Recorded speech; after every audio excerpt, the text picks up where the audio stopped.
Esse é o podcast Mídia e Marketing do UOL. Toda semana a gente entrevista um executivo da área sobre carreira, propaganda e negócios.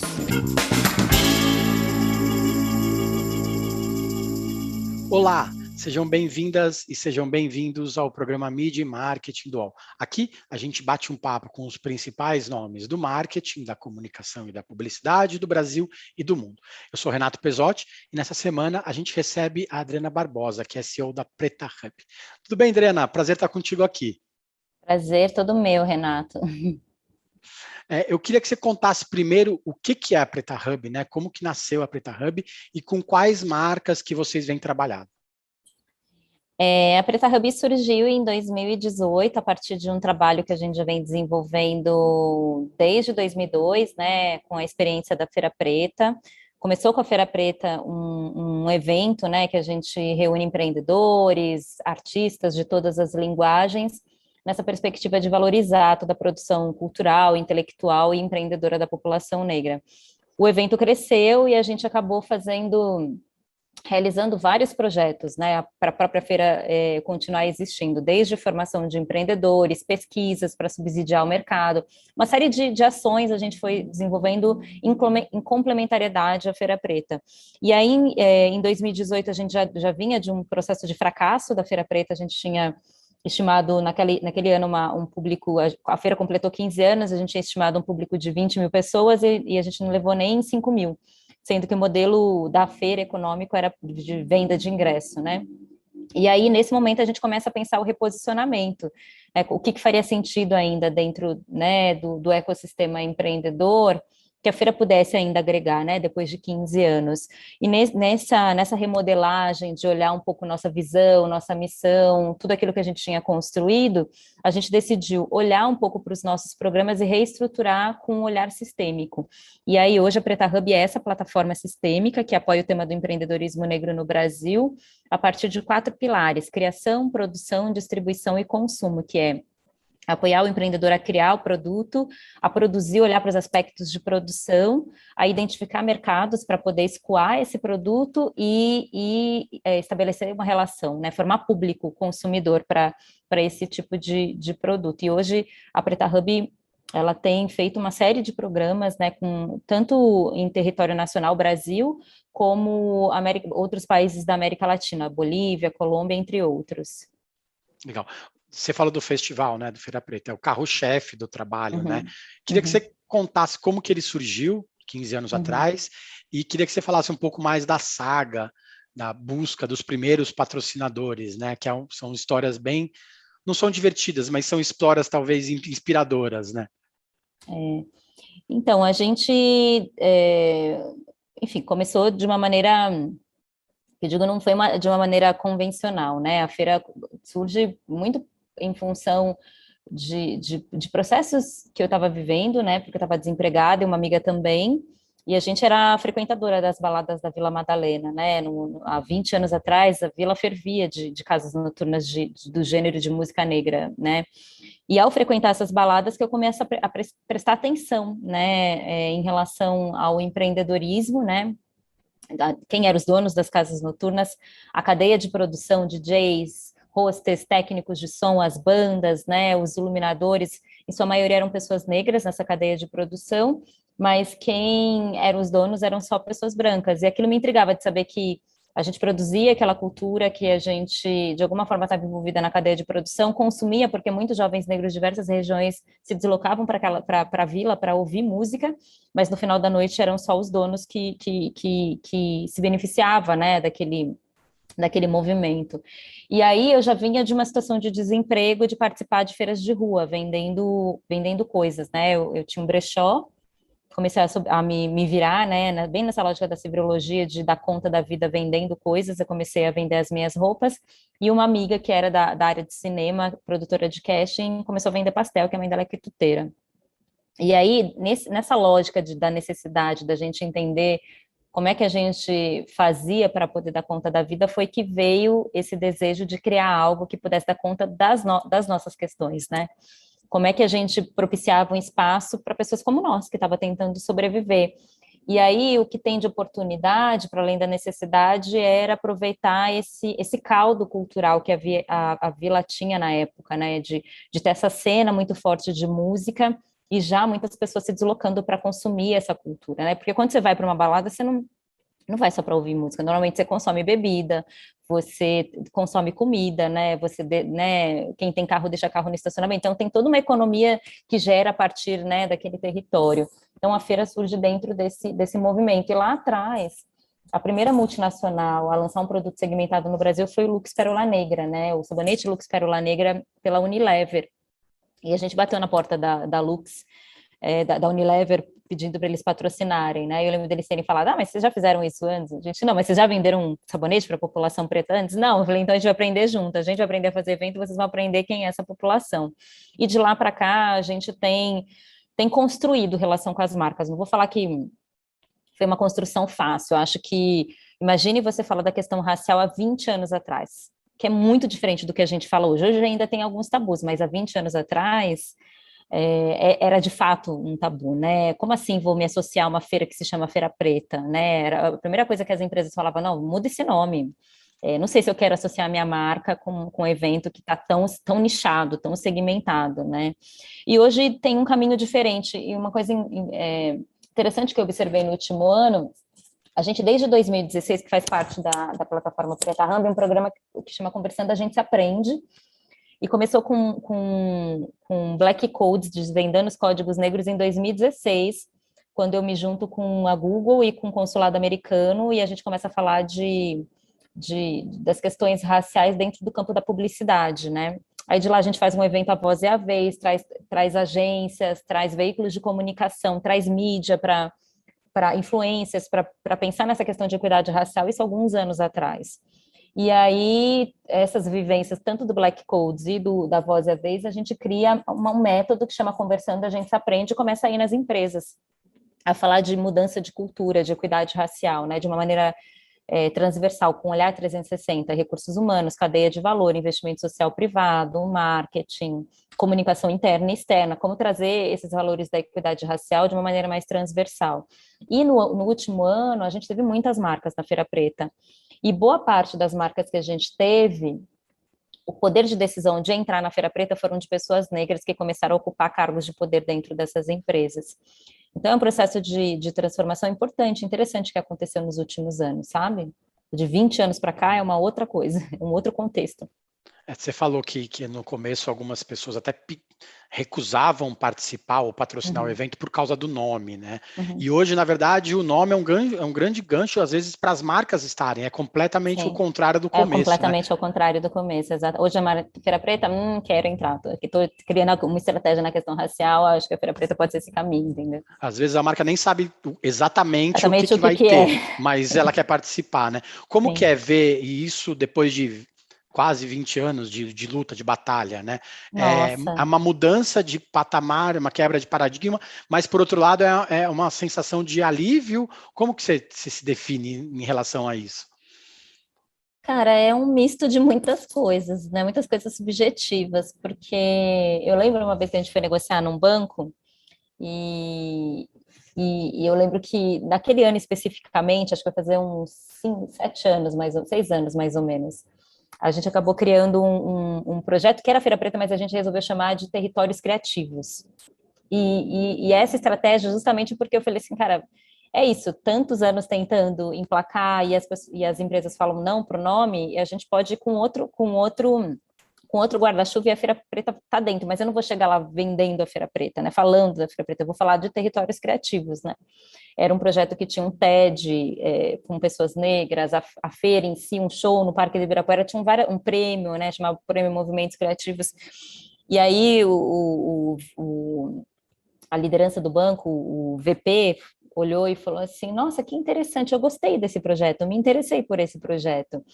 Aí ele falou assim, mas eu só achei estranho uma coisa, por que não tem a palavra afro? Tipo, territórios afrocriativos, ou preto? Por que vocês não estão usando, já que é um evento, né, com esse cunho racial? Aí eu lembro de ter falado para ele assim, eu vou até relaxar na cadeira, porque eu não vou ficar mais tão tensa, porque Durante anos, vocês falaram que a gente não podia usar. Quando eu falo, tá bom, eu volto tiro. atrás, né? Eu tiro, você fala que eu posso até usar, eu até relaxo na cadeira, entendeu?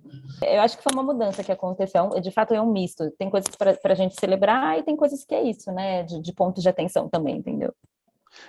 Querendo ou não, você é uma executiva de eventos, né? Como que esse mercado tão grande hoje vai esperar a vida pós-pandemia, né? Você acha que os eventos e as feiras vão continuar sendo híbridas? Como Ah, que a com gente certeza. pode aproveitar essa digitalização de tudo para os eventos também ganharem em cima disso? Eu acho que os eventos vão ser, não tem como voltar atrás dessa questão da digitalização, né? Vai ser misturado offline e online, as coisas vão fluir muito juntas. Tem uma questão também ligada a novas profissões, que os eventos passam a demandar novas profissões, novas cadeias de produção, né? Se por um lado, num evento físico eu tinha uma preocupação dessa parte de serviços, né? Desde bombeiro, alvará, segurança, a infraestrutura no digital é a linguagem do audiovisual, né? Uma demanda infinitamente maior para o streaming e também para profissionais que atuam dentro da cadeia produtiva do audiovisual. Essa é uma outra questão. E por fim, eu acho que pós-pandemia os eventos eles têm que ser corresponsáveis com a regeneração. Não é só vender o ingresso, sabe? Fico olhando para os grandes festivais, aquelas bandas, toda aquela coisa, né? Suntuosa, assim, sabe? E, tipo, é massa tudo isso, mas, assim, se você tem chance de mobilizar milhões de pessoas, milhares de pessoas, milhões não, mas milhares de pessoas, acho que também é o momento de você olhar para esse contexto da pandemia da desigualdade, de alguma forma o seu evento ser um agente de transformação social, de impacto social, entendeu?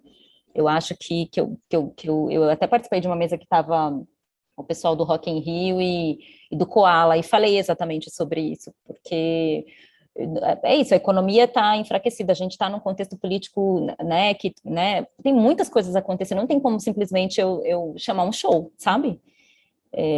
Tem muitas coisas acontecendo, então não dá para ser só um festival com música e traz as pessoas sem ter uma preocupação com o processo regenerativo dessa sociedade, entendeu? Não dá para a gente voltar para 2019 e fingir que Que nada 2020, aconteceu, 2021 não aconteceu nada, né? apaga, eu apaguei, não, ele está aí e o reflexo de 2020 e 2021 está aí, né? As pessoas precisam ajudar, né? Você falou que participou de uma mesa recentemente. No mês passado, você participou do Universa Talks, aqui do UOL, sobre empreendedorismo, né? Qual que você acha que é o maior problema hoje do afroempreendedorismo? Como que as empresas, as marcas, essas marcas que ainda não se atentaram a isso, podem ajudar o afroempreendedorismo? Quem não fez nada até agora, o que pode falar assim, putz, eu assisti esse programa com a Adriana e vou dar o primeiro passo? Qual que seria esse primeiro passo para as marcas?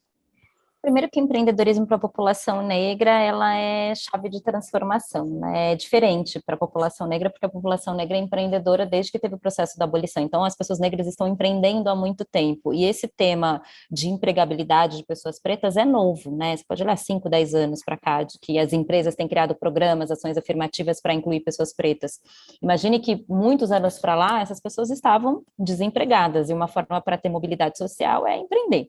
E o empreendedorismo, pela lógica da necessidade, pela lógica da soberologia, pela lógica da sobrevivência. Eu preciso vender hoje para comer amanhã, não necessariamente uma cultura, uma educação empreendedora. Eu acho que o ponto de transformação para o empreendedorismo negro é reconhecer que o empreendedorismo é estratégico, né, porque essas pessoas estão empreendendo há muitos anos, e como a gente sai dessa lógica do micro, né, porque você pega os dados de todas as pesquisas, a cara do empreendedorismo microempreendedor é a cara preta, né, sobretudo mulheres negras que são empreendedoras nessa categoria microempreendedora individual MEI. E a gente tem o desafio de quebrar esse telhado de vidro, entendeu? Do micro e ser de fato empresárias, né? Empreendedoras de médias, grandes empresas, entendeu? A gente precisa saltar do empreendedorismo individual, sabe? Quando a gente pensa no CEO, é branco, cis, né? Quando pensa no empreendedor que deu certo, é a mulher negra, né? É esse problema, né? E também essa questão do romantismo do empreendedorismo, sabe? Muitas vezes o empreendedorismo, esse daí da necessidade, ele é de fato a precarização, né? Com todos os processos da revisão trabalhista, com tudo da terceirização, com tudo que está acontecendo, não dá para olhar e falar assim, ela é empreendedora porque quer, não necessariamente. E quando você olha, boa parte dos serviços que tem, que são prestados, né, em sua maioria por pessoas pretas, por exemplo, entrega de alimentos, sabe? os motoboys, tudo micro, tudo MEI, emitem nota fiscal. Ah, mas eles são terceirizados. Ah, mas se for olhar por característica do empreendedor, é porque ele emite nota fiscal, ele está contribuindo com o governo, entendeu? Ele tem que, né, pagar todo mês lá a sua contribuição. Então, tem essa questão também da precarização do empreendedorismo, entendeu? É quase que mascarar, sabe? Usar o empreendedorismo como uma forma de trabalho, né? Essas novas formas de trabalho, né? Você falou que as mais marcas têm procurado vocês, agora também porque executivos e executivas negras estão alcançando cargos maiores, né?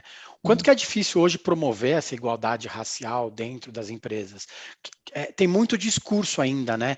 O que tem de ação assertiva que as empresas deveriam se espelhar?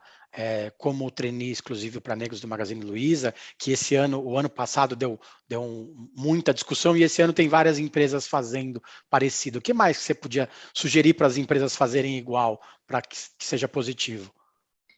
Olha, assim, tem coisas muito rasas, mas tem muitos avanços também. Eu acho que dica 1 para as empresas é olhar nessa perspectiva de mudança de cultura, né? De olhar a questão racial, não só pelo fato de ter pessoas negras, né?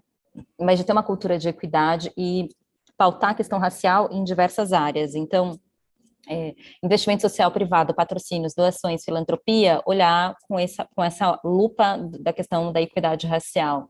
Quando você vai falar de cadeia de valor, né, os terceirizados, os fornecedores, os suprimentos, cadeias de suprimento, dá para você também fazer uma ação afirmativa e trazer pessoas pretas, trans, mulheres, né, fazer uma ação afirmativa que você consiga trazer um leque de possibilidades de fornecedores dessas causas ativistas. E, ao mesmo tempo, no seu processo de compliance, né, nos contratos, você colocar cláusulas antirracistas para a sua cadeia de fornecedores. Então, uma agência que cria uma estratégia de comunicação para uma empresa, ela é corresponsável também, entendeu? Então, muitas vezes é isso, mas foi a agência que errou, mas você contratou a agência. Então, você também tem que olhar se a agência está adequada com aquilo que você colocou como meta, como princípio, que é a valorização da diversidade. Aí você tá lá, cria toda uma estratégia, aí você bota numa agência, a agência não segue isso, ferrou. Uma comunicação que ela coloca errado, cai por terra tudo, e aí você vai gastar muito dinheiro para poder limpar, né? Muitos comitês de crise para poder limpar a imagem, sendo que você poderia fazer isso, né, de você antever essa situação e trazer seus fornecedores para também envolvê-los nessa corresponsabilidade da diversidade, entendeu? Eu acho que esse pode ser um caminho importante. E, por fim, 2 coisas, os comitês de diversidade. É bom, é muito massa, mas, assim, grande maioria só de pessoas negras, ou só de mulheres, ou só de LGBTQ, ou só de PCDs, precisa misturar. Segundo, essas pessoas que trabalham em comitês, são comitês consultivos, né, não deliberativos e voluntários, entendeu? As pessoas estão cansadas de ficar sustentando isso dentro das corporações como voluntária, além do que assumir os seus objetivos, né, do seu cargo. Eu acho que tem que ter algum tipo de remuneração ou gratificação para essas pessoas que se voluntariam, né, para trazer esses processos de equidade. Não precisa ser só voluntário. Se for voluntário, mas que pense numa estratégia de bonificação para essas pessoas. E, por fim, tem que ter metas e objetivos claros, né? Em que tempo? Quero contratar X pessoas, quero fazer investimento em X projetos liderados por organizações negras, em quanto tempo, né? Qual é a meta? Qual é o recurso alocado para isso? Metas e objetivos claros, pessoas alocadas, recursos alocados, entendeu? Ter uma equipe de um comitê de diversidade realmente diverso e ter uma coisa aonde se espelhar, né? Chegar daqui a 3 anos e falar assim, não fizemos direito, né? Sim. É fundamental ter essas metas praticamente Essas hoje. indicadores de resultado tem que acompanhar, né? Como qualquer trabalho, qualquer gestão de empresa, governança de empresa, você tem que acompanhar os indicadores de resultado que você está se propondo fazer. Então, As agências de publicidade fecharam um acordo com o Ministério Público do Trabalho 2 anos atrás, e aí acabou um monte de coisa ficando para trás por causa da pandemia, né? A pandemia deveria ser um acelerador, não um freio nessas questões, né? Legal, a gente vai para o intervalo, daqui a pouco a gente volta com a Adriana para a gente falar um pouco mais sobre empreendedorismo e como que o consumo vai mudar as coisas vão mudar nesse consumo do nosso novo mundo? 21 dias são suficientes para mudar um hábito? Segundo a teoria, é o tempo que o cérebro precisa para interpretar um novo hábito com um padrão estabelecido e torná-lo automático. A cada episódio, nós vamos conhecer um participante que tem uma grande missão a ser cumprida ao longo de 21 dias. E é claro que eu vou ficar de olho em tudo que rola. Assista Desafio Aceito com Thelma Assis no YouTube de Universa. Todos os dias, às 9 horas da manhã, você tem um encontro marcado com o esporte aqui no canal UOL. Às segundas e sextas-feiras tem o podcast Posse de Bola com o nosso timaço de comentaristas analisando as principais notícias do mercado. E aí, na terça, quarta e quinta, às 9 da manhã, o encontro é comigo, Domitila Becker, do UOL News Esporte, que traz as principais notícias do esporte no Brasil e no mundo. Prepare o seu cafezinho e eu te espero aqui no canal UOL. Voltamos. Essa semana a gente recebe a Adriana Barbosa, que é CEO da Preta Hub. Adri, o papel social das marcas, ele cresceu muito na pandemia, né? As pessoas confiam hoje mais nas empresas do que nas instituições. Como que hoje é ser, em parte, responsável pelo que essas marcas levam para o consumidor? Você hoje tem um papel, voz ativa para chegar para uma marca e falar assim, faça tal coisa, ou pelo menos que oriente, né, a marca a tal coisa. Como que é ter esse papel depois de tanto tempo na batalha, né? Eu acho que é o resultado de muitos anos, né? E porque, eu repito, tem coisas para a gente celebrar, muitas coisas aconteceram, mudaram, a ponto hoje da gente ter voz e vez dentro das empresas, né? Hoje você vê cada vez mais consultorias, tem influenciadores, tem muita gente hoje junto com as marcas ajudando a construir esses processos de equidade, né? Não só de equidade racial, mas em diferentes setores. E porque também tem um processo que ele é sistêmico dessa causa e efeito, né? Que os consumidores, eles estão atentos. Então, hoje, eles não estão comprando só um produto, eles estão atentos quem são essas empresas, qual é o papel delas na sociedade, né? Qual é o impacto delas na sociedade, né? A gente não compra mais só um produto, a gente compra uma história. Qual a história que as empresas estão contando, né? Então, esse é um processo importante que tem acontecido e é irreversível, né? É muito irreversível, principalmente depois da pandemia, sabe? Você falou dos consumidores quererem comprar histórias também. Eles querem comprar histórias, querem comprar soluções. E tem esse lado que você falou, que é muito importante, da remuneração. As empresas te chamam hoje para você ajudar, né? Como que é medir essa consultoria, né, para as empresas?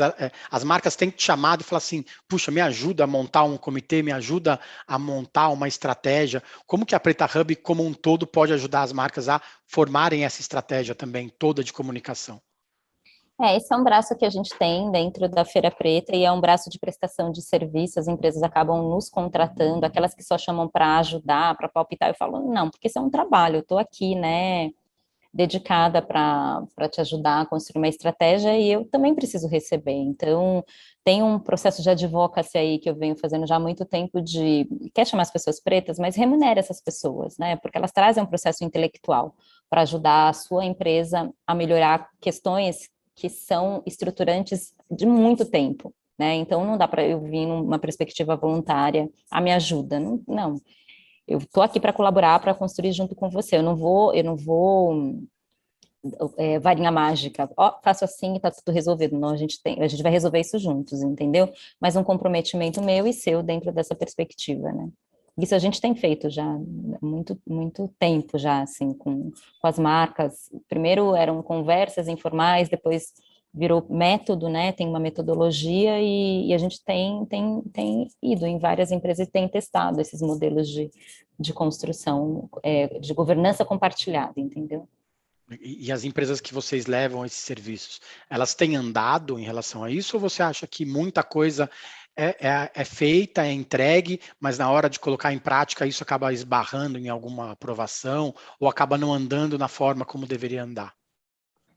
Eu acho que sim, algumas coisas têm avançado muito, as que têm compromisso, né? As que estão comprometidas com a mudança, as que querem só ser mais uma falando sobre o tema, não, né? Não acabo utilizando isso mais para dar um checkpoint ali, sabe?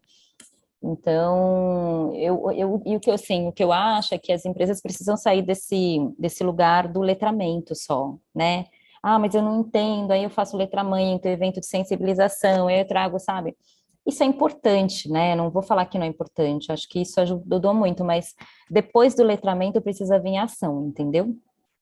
Eu acho que esse é o calcanhar de aqueles que a gente está, né? A fase que a gente está. Não é só de letramento que a questão racial vai mudar no Brasil, ela precisa de ação, né? O tema antirracista é isso, é quando você reconhece e você age sobre. Não é só quando você reconhece e fica lá só se educando, né? Se letrando. De educação, ok, a gente pode todo mundo colocar no mesmo patamar, nivelar conhecimento de todo mundo, mas diante dessa questão, né? Dessa desigualdade construída de forma estruturante, como é que você vai agir, né? O que você vai fazer para mudar esse contexto? E aí precisa ser ações com metas, com objetivos claros, entendeu? Legal, vamos falar um pouco de marketing também, né? Eu vou fazer a pergunta que eu faço para todo mundo que participa do programa. Hoje os anunciantes, eles precisam eles disputam espaço com as empresas que são de outras marcas do mesmo mercado, com marcas de outros setores, com empresas de entretenimento, com canais de streaming. É muita coisa, às vezes, para a cabeça de um consumidor só, né? A gente está nessa guerra com eles. Como que é estar no meio dessa mudança toda? Você começou com um evento, é empreendedora, hoje presta consultoria de comunicação para as empresas. O que você pode falar para elas assim, calma, vamos começar de novo, né? Ah, é complexo, sente e chora. Brincadeira, não. Às vezes eu sento e choro pela complexidade. Mas eu acho que tem uma mudança em curso, né? E aceita que dói menos, que é isso, né? As transformações estão ocorrendo, né? São novas profissões, são novas demandas do consumidor, novas formas de produzir conteúdo. Tudo hoje é conteúdo, a gente está na era do conteúdo, tudo vira comunicação, né? A comunicação acho que passa a ocupar um lugar importante, estratégico na transformação e no impacto, né? Então, se é isso, reconhecer esse lugar da comunicação como um lugar importante de transformação, e aí dar o devido valor, né, para isso, né, as empresas, de uma certa forma. Quais são as histórias que você quer contar, né? Que narrativas são essas? Como é que você pode usar o seu poder de comunicar para fazer direito, entendeu? Para contar outras histórias, sem ser o perigo de uma única história, sabe? Então, é a dica que eu posso dar. Faça isso de maneira que tem que ser feita, reconhecendo o papel estratégico que a comunicação tem. Tragam mais pessoas por processo para essa construção, porque cada vez mais a gente está migrando para uma era da coletividade, que não é só uma perspectiva individual, somos nós. Nós somos corresponsáveis para que tudo isso dê certo, né? Nós somos responsáveis pela regeneração, nós somos responsáveis pela equidade, entendeu? Então, tragam mais vozes para esse processo. Eu acho interessante porque você fala sobre essa construção coletiva. Eu aposto que 5 anos atrás, quando você era chamada para participar de uma série de ideias para uma empresa, talvez as pessoas olhassem assim, mas o que ela está fazendo aqui, né? Hoje já mudou completamente isso. Quando você chega e fala assim, putz, ainda bem que ela está aqui, né? Essa percepção é completamente diferente, né? Mudou muito. Antes eu me sentia tipo um peixinho fora d'água nesses lugares, né? Porque elas olhavam exatamente assim, né? Mas por que ela foi convidada, né? O que ela está fazendo aqui? E hoje a gente precisa de pessoas, não só como eu, como outras pessoas, para poder dar uma amplitude. Problemas complexos precisa de complexidade para resolver. E essa complexidade vem da diversidade, pessoas de diferentes classes social, de diferentes raças e etnias, diferentes contextos, repertórios culturais, entendeu? Legal. A história toda da Feira Preta, eu posso apostar que é inspiradora para muita gente, né? Eu queria saber quem que te inspira hoje para você acordar e falar assim, putz, vamos para a guerra de novo, que a gente precisa vencer. Muitas coisas. Todo esse movimento que tem acontecido, que né, está sendo liderado pela juventude, né? Acho que tem feito muitas coisas, assim, muitos coletivos, muita coisa, né? O que é o coletivo MUC, coletivo Gana, Perifacom, são inspirações, né? Antes, quando eu comecei, a inspiração eram as pessoas mais velhas, inclusive as mulheres da minha família. Hoje, eu olho nessa perspectiva de futuro e vejo a juventude construindo coisas interessantíssimas, entendeu? E eu falo, não, esse bicha lá criou tanta coisa, bora levantar, se animar, porque tá aí, né? O mundo tá em movimento. A gente tem que aprender com os mais jovens, ainda mais o tempo todo, né? Sim. Dri, super obrigado pelo tempo, boa sorte nesse desafio de ajudar tanta gente a empreender, né, principalmente, e também trazer mais diversidade para dentro das empresas também, que as pessoas olhem para você e te vejam como um ponto que as pessoas podem, as empresas podem chamar para ajudar, né, mas pagando bem também, né? Isso é importante, né? Obrigada, viu, Renato, pelo convite. Adorei. Obrigado. Você que acompanha esse vídeo no YouTube, não se esqueça de se inscrever aqui no sininho e ativar as notificações para receber os lembretes dos próximos vídeos. A gente tem mais de 100 episódios aqui no YouTube, no Spotify e no Apple Podcasts. Tem muito conteúdo bacana para quem quer saber mais sobre propaganda, sobre marketing, sobre comunicação e se inspirar também. Toda segunda-feira, 14h, a gente está aqui no canal UOL com um programa novo para vocês. Valeu, gente. Obrigado. Semana que vem tem mais. Os podcasts do UOL estão disponíveis em todas as plataformas. Você pode ver uma lista com esses programas em uol.com.br/podcasts. Mídia e Marketing tem apresentação e reportagem de Renato Pesotti, captação de áudio de João Pedro Pinheiro e coordenação de Armando Pereira e Juliana Carpanês.